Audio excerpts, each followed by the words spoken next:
Okay, so I want to talk a little bit today about the dangers of REO closings. I'm Jonathan Yowsey, attorney at law. I'm also a realtor with R&R Realty.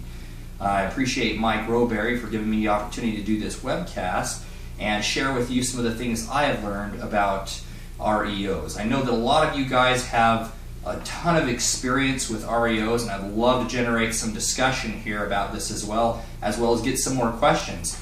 At the invitation last week of having some questions come in, I've got some questions here about REOs. I wanted to tackle a couple of them. Can't handle all of them today, but if you have questions that come up, shoot them into me. I might just talk about them on my next webcast. One of the questions that came in today was about the difference with an REO deal as opposed to another type of deal.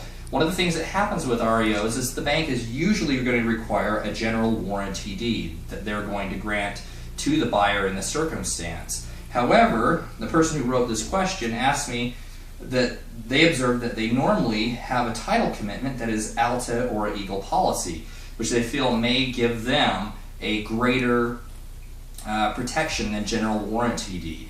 There are a few warranties that are contained in the general warranty deed that protect the buyer. One is that there's good title, and two is that the purchaser is going to step into the shoes of the person who owned it before and take all of their rights. That's greater than the warranty that you get from a quitclaim deed, which, by the way, is no warranty at all. A quitclaim deed is you just get what I get. So you actually want a general warranty deed. When someone tries to give you a special warranty deed, that means they're limiting the general warranties. So we're looking at two different types of warranties that can be given to a buyer in the circumstance of a purchase. You have the general warranties. You want all of those to be in the deed. Then you have the title insurance policy.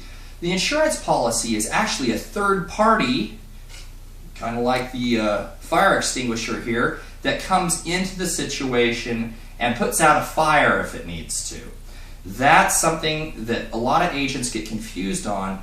The policy is a third party. They are not in the sale, they are not a party to the sale, and whatever promises they make it based on their own evaluation of the title and their own willingness to stand behind the title. Normally they're the same.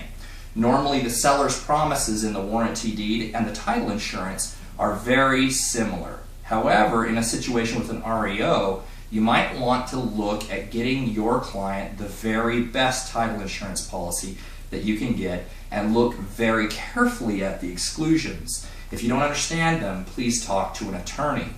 The other question that was asked by our reader or our viewer was about appliances. A lot of times things like fire extinguishers go missing by the time of closing. The bank seems to have this big long addendum that lets them out of everything conceivable under the sun, including the condition of the property. However, where you manage that is actually not in the law, it's in your contract. Your contract contains specific items that are going to be left in the house. Make sure that those are there, and if the bank won't commit to those due to their addendum or their non-responsiveness, because a lot of times the banks just won't respond to you, agents, you know what I'm talking about, make sure your buyer understands that risk. They understand the risk that the bank is not making any promises. This is not a matter of understanding laws, guys. It's just a matter of reading your contracts, including that big, ugly addendum they make you sign. So, as much as we don't like doing that, we need to read every single page. And if you don't understand it, give me a call, give another attorney a call, call your broker, and make sure that you do understand what your client is getting into, because they may be getting a great deal with an REO, but they may also have some pretty important things that go missing from the house. So to reiterate, make sure you understand the contract, make sure you understand who you're dealing with, and if you can, get the very best on title insurance that you can get, because it is a third party that will also stand behind title on the property. Thank you.